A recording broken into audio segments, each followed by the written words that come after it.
Saya Efridus Mangung, mahasiswa PPG Batch 1 Kementerian Agama Republik Indonesia dari LPTK 1 Yakobus Maroke, ingin melaksanakan ujian kinerja melalui video pembelajaran. Terima kasih. Adik-adik yang saya kasihi, hari ini kita akan membahas topik kesetaraan laki-laki dan perempuan. Yes. Tapi sebelum kita mulai pembahasan ini, kita awali dengan doa. Okay. Kepada teman yang mau mengangkat doa, pembuka silakan, saya persilakan angkat doa. Bagi teman-teman yang berkata seperti itu berdoa.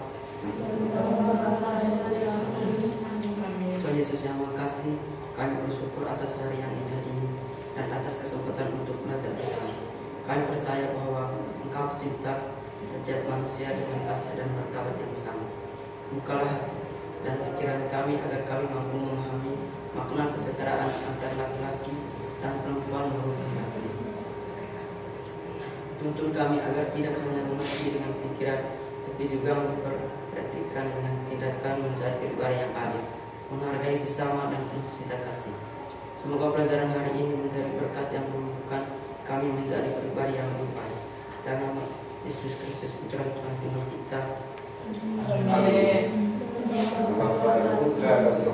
Amin. Silakan duduk. Terima kasih Pak. Baik. Sebelum kita lanjut, saya mau presentasi dulu ya. Semua hadir kan? Hadir. Baik, sudah kalau gitu. Baik, anak-anak, setiap kita ini ya, baik laki-laki maupun perempuan, diciptakan dengan nilai yang sama di mata Tuhan. Ya, Pak. Tidak beda kaum laki-laki, kaum perempuan. Kita ini sama. Hari ini kita akan belajar bahwa kesetaraan bukan hanya soal hak, bukan hanya hak, tetapi juga soal saling melengkapi. Sebelum kita lanjut lagi ke bagian yang berikut, saya mau tanya dengan satu pertanyaan penuntut. Pernahkah kita atau kalian ini melihat atau mengalami perlakuan berbeda karena jenis kelamin? Pernah kan? Pernah ya? Pernah. Kalau pernah, mari kita lihat dulu ya. Apa sebenarnya tujuan pembelajaran kita ini dengan konsep tadi di awal bahwa laki-laki dan perempuan itu sama. Karena itu saya coba, kalau kita pernah, mari kita lihat juga satu artikel ini. Tapi sebelum kita ke artikel itu, sebenarnya tujuan pembelajaran kita kurang lebih ada 4. Pembicaraan tentang kesetaraan perempuan dan laki-laki ini punya tujuan seperti yang kita lihat di layar kita, menjelaskan makna kesetaraan laki-laki dan perempuan dalam kitab suci. Yang kedua, supaya kita bisa menganalisis contoh-contoh ketidaksetaraan gender di masyarakat. Tujuan pembelajaran yang ketiga, menunjukkan sikap menghargai kesetaraan dan yang terakhir, supaya kita mampu mengekspresikan pemahaman melalui karya kreatif. Silakan sebentar, kita mau bikin puisi kah, mau bikin yel-yel kah, silakan untuk mengekspresikan. Baik, kita mulai dengan yang pertama ya. Kita coba lihat, ada satu artikel yang saya sudah siapkan untuk kita baca bersama. Silakan sendiri masing-masing baca atau saya baca sendiri-sendiri supaya lebih paham. Silakan, saya kasih waktu 5 sampai 6 menit. Ya, Pak. Silakan. Sudah, Pak. Sudah ya? Sudah. Baik. Sudah paham ceritanya? Sudah, Pak. Sudah. Baik, untuk menguji pemahaman, saya ada beberapa pertanyaan yang sudah saya siapkan untuk kita diskusikan bersama ya. Menggali artikel ini, Ya, Pak. silakan kita sebentar diskusi, kemudian ada beberapa pertanyaan penuntun yang berkaitan juga dengan artikel yang kita sudah baca bersama ya. Baik. Karena itu, saya minta sekarang silakan untuk kelompok diskusi. Berarti 3 kelompok ya.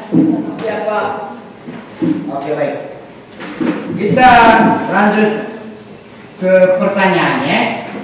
Jelaskan pandangan masyarakat tentang kedudukan antara laki-laki dan perempuan, entah dalam keluarga, dalam perkawinan, dalam pekerjaan dan sebagainya.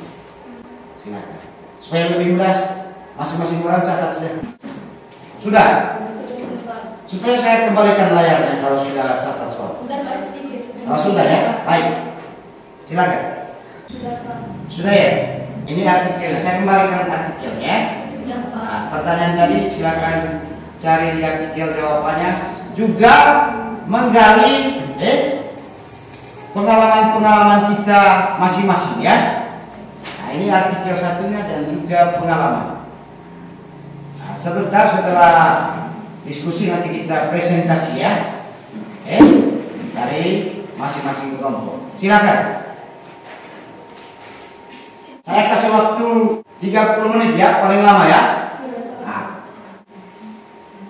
kebetulan Bapak Guru tadi ada bawa kertas ya, kertas kosong. Silakan, kamu mau tulis di sini juga boleh ya. Jawabannya, silakan. Ini juga boleh. Oh ya, kebetulan sudah pas ya.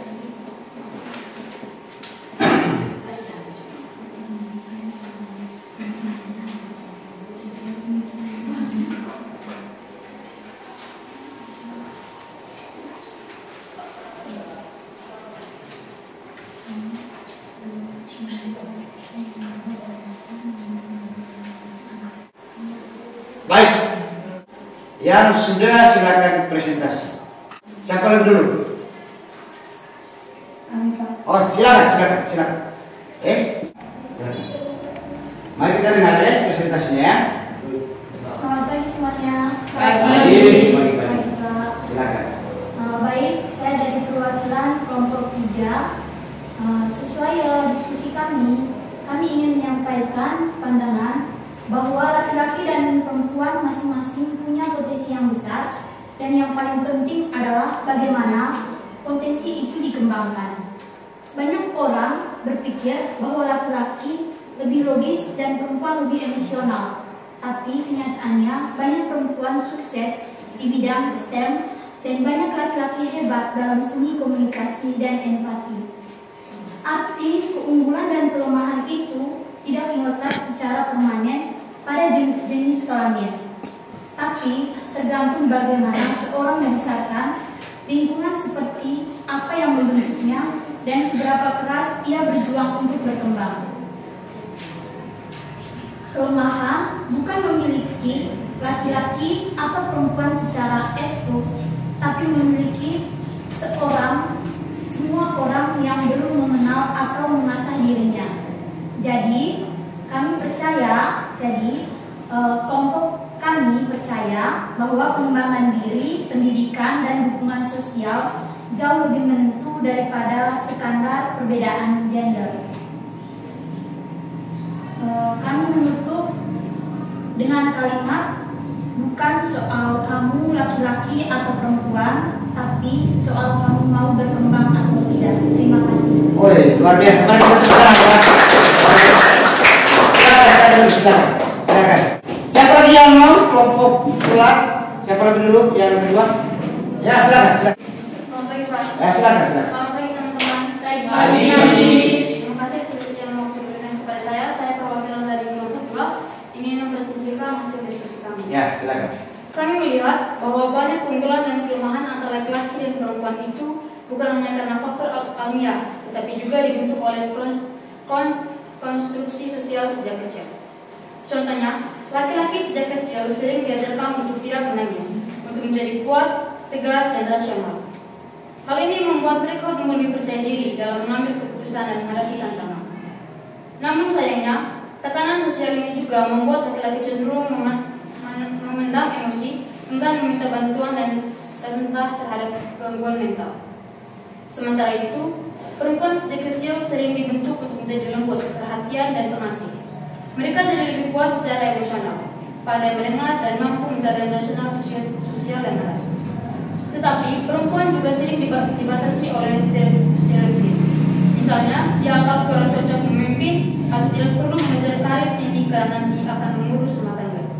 Ini jelas sebuah tantangan budaya yang masih ada. Dan pada akhirnya kesimpulan dari kelompok kami yaitu perbedaan gender itu memang nyata, tapi masyarakat punya peran besar dalam memperluas atau mempersempit potensi masing-masing. Terima kasih, itu hasil diskusi dari kelompok kami. Terima kasih. Luar biasa, silakan.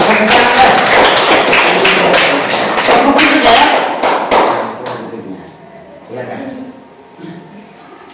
Selamat pagi teman-teman. Pagi. Saya perwakilan dari kelompok 1 akan mempresentasikan hasil diskusi kami. Secara biologis, laki-laki cenderung unggul dalam kekuatan fisik, massa otot yang lebih besar, serta kemampuan visual dan spasial. Mereka juga memiliki kecenderungan untuk berpikir secara sistematis dan logis. Namun, di sisi lain, laki-laki umumnya kurang ekspresif dalam hal emosi dan memiliki tingkat kecerdasan emosional yang lebih rendah dibandingkan perempuan.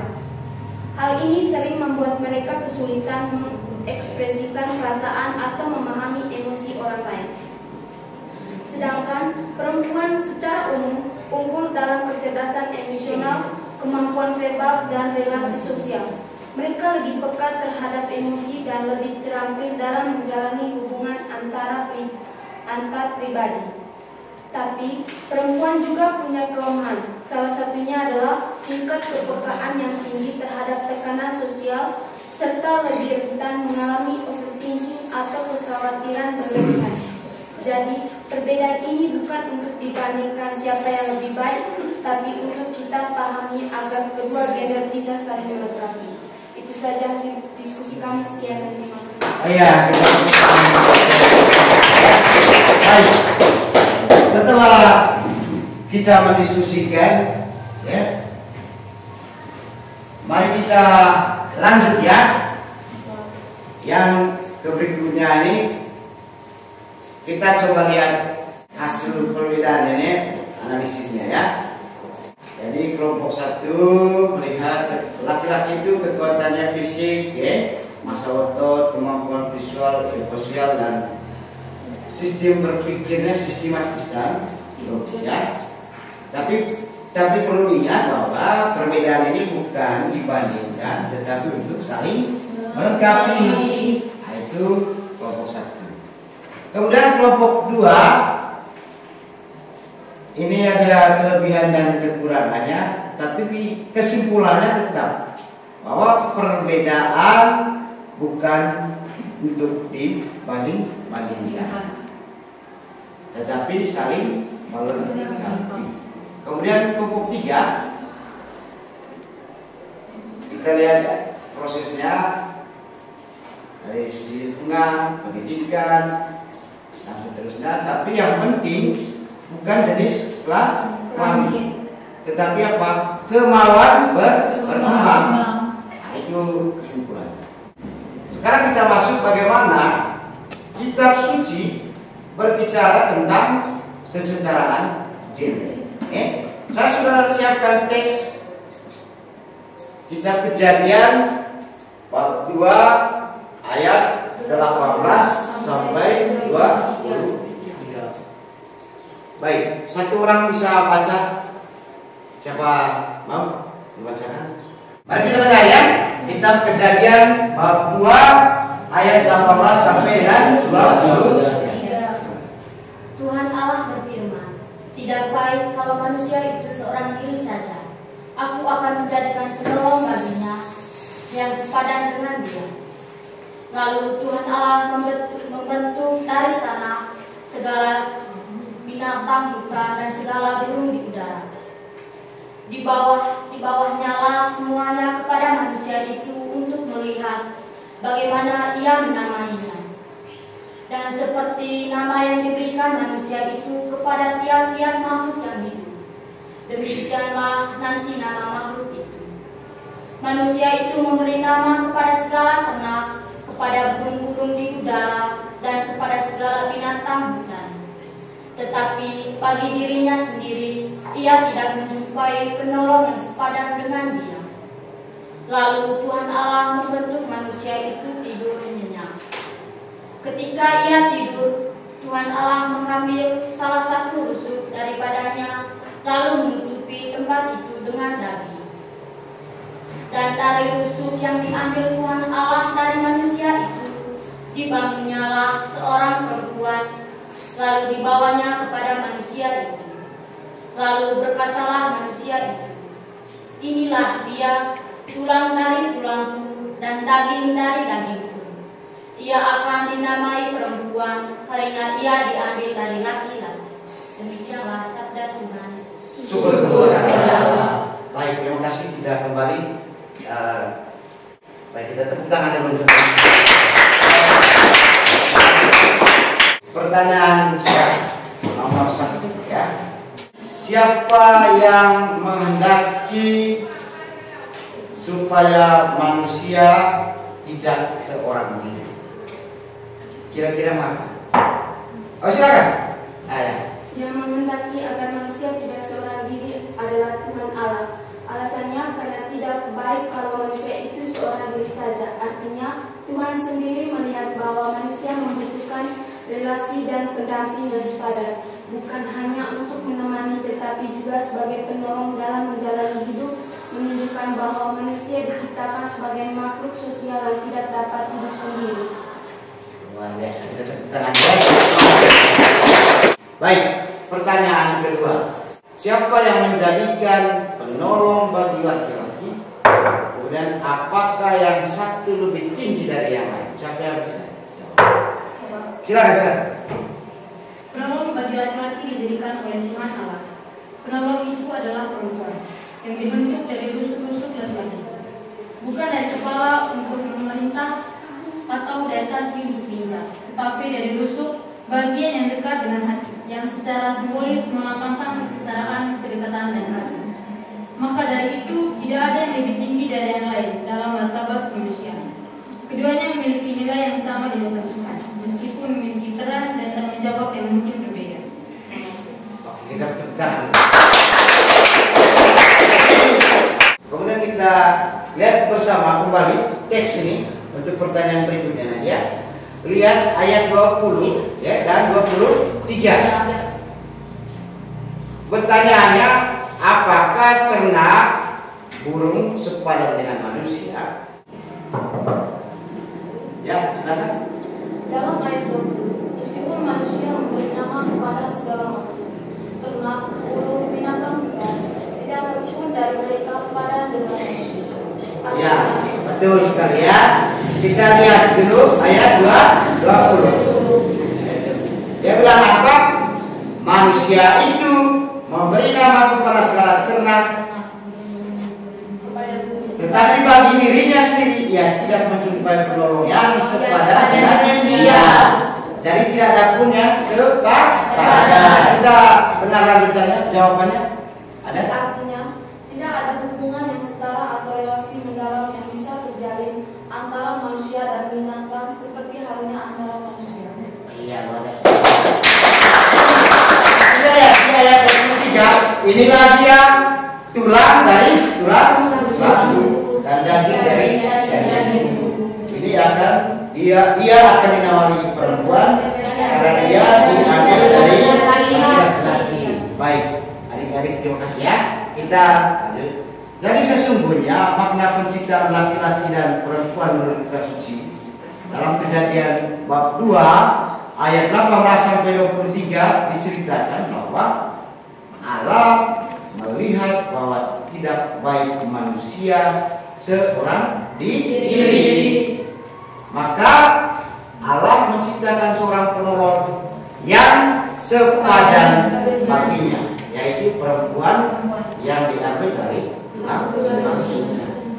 Dari ayat kunci sebenarnya itu adalah ayat 23. Tulang dari tulangku dan daging dari dagingku.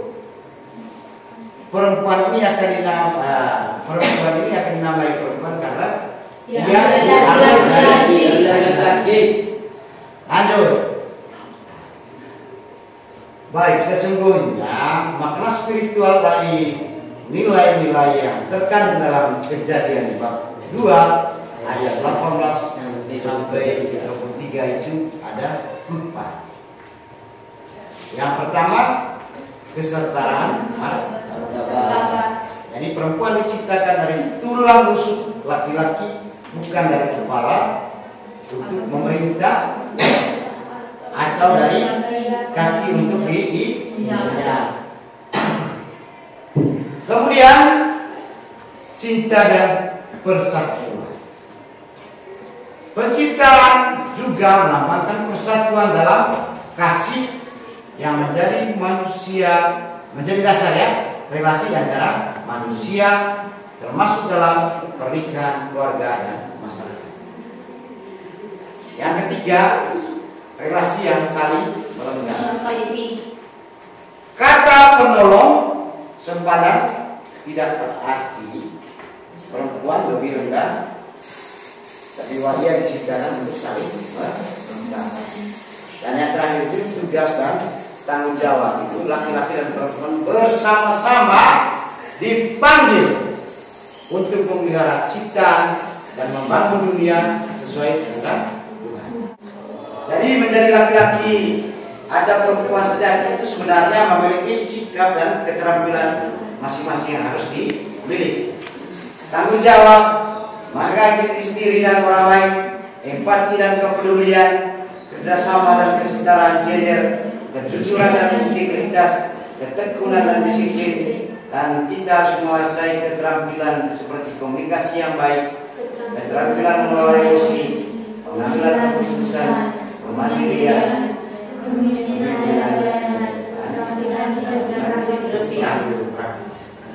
baik, kita lanjut.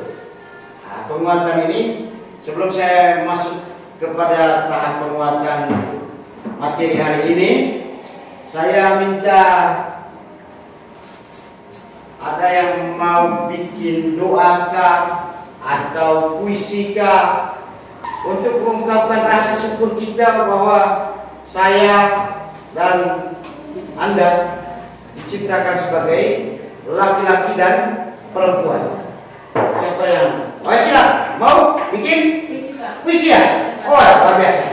Kita dengar ya, kita dengar ya puisinya ya. Nah. Setara di mata Tuhan, di taman sunyi ada temu. Tuhan melihat tak baiknya seorang. Dari rusuk bukan kepala, bukan kaki, lahir Hawa penolong sepadan sejati. Bukan dikuasai, bukan dilayani, tapi untuk berjalan bersama, saling mengisi. Laki-laki dan perempuan satu ciptaan, dalam kasih, dalam tugas, dalam pengabdian. Namun dunia kadang lupa ajaran, membedakan hak, merendahkan peran. Padahal Tuhan mengajarkan kita semua setara, satu tujuan. Wahai dunia, buka matamu, hormatilah setiap insan yang ada di sekitarnya. Entah dia perempuan atau laki-laki, semua hak, martabat, dan budi. Mari kita rangkul sejati, tanpa diskriminasi, tanpa iri hati, karena dalam terang kitab suci, keterampilan adalah wujud cinta Allah. Terima kasih. Luar biasa ya. Kita lanjut ke yang bagian sebagai kesimpulan. Hari ini kita sudah belajar bagaimana Allah menciptakan laki-laki dan perempuan, bukan untuk bersaing, tetapi untuk saling melengkapi. Kita lihat dasarnya itu pada kitab Kejadian bab 2 ayat 18 sampai dengan 23. Bahwa Tuhan menciptakan Hawa dari rusuk Adam, bukan dari atas kepala untuk memerintah, bukan dari bawah kaki untuk diinjak, tetapi dari rusuk dekat dengan hati untuk dikasihi dan hidup sejati.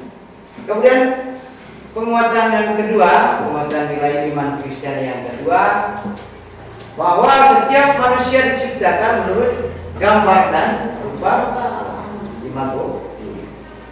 Kemudian Allah tidak memandang jenis kelamin saat mencintai kita. Tidak pernah Tuhan bilang begini, karena ke perempuan sedikit saja, tidak ya? Semuanya sama-sama mencintai dengan kadar yang sama. Baik, yang ketiga, kasih Allah memanggil kita untuk hidup saling menghargai dan mendukung. Maka ketika kita menghormati sesama tanpa membedakan laki-laki atau perempuan, kita sedang mencerminkan kasih Allah. Kalau saya mengasihi dia, itu saya sudah membagikan kasih Allah. Maka karena kasih Allah itu tidak pernah dibeda-bedakan, sama semua ya, baik perempuan maupun laki-laki, maka saya juga memberikan kasih saya tanpa membedakan. Yang terakhir, tugas kita sebagai murid Kristus itu menjadi pelaku keadilan dan kasih, dan melihat sesama sebagai sahabat seiman, bukan sebagai lawan. Semua kita ini adalah sahabat seiman. Sahabat, tidak ada atau Nana dianggap sebagai pesaing, tapi semuanya dilihat sebagai sahabat. Baik, saya kutip lagi satu ayat kitab suci dari Perjanjian Baru, surat Santo Paulus kepada jemaat Galatia bab 3 ayat 4. Tidak lagi ada orang Yahudi atau Yunani, tidak ada hamba atau orang merdeka, tidak ada laki-laki atau perempuan, karena semua adalah satu di dalam Kristus. Tidak ada lagi orang nahak, tidak ada lagi orang bol. Semuanya itu kita ini sama, semua sama di hadapan Tuhan. Baik, hari ini sampai di sini. Ada yang mau tutup pembelajaran kali ini dengan doa penutup? Silakan. Mari kita semua berdiri untuk menutupi pembelajaran hari ini.